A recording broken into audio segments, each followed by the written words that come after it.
Anim na kahulugan ng umihi sa panaginip. Una, umihi ka sa gilid ng daan sa panaginip.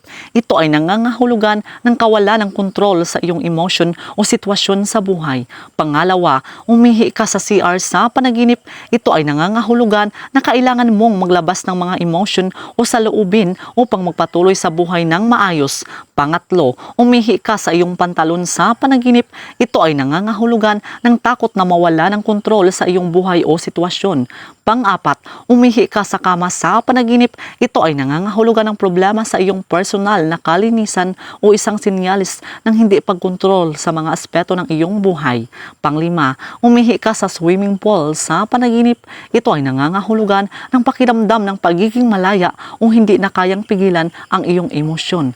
Pang-anim, umihi ka sa sasakyan sa panaginip. Ito ay nangangahulugan ng pakiramdam ng kakulangan sa kontrol sa mga aspeto ng iyong buhay o pag-aalala sa iyong reputasyon. So yun lang po mga kaibigan. So please do subscribe and hit the notification bell para ma-update po kayo sa susunod na mga videos. Maraming salamat.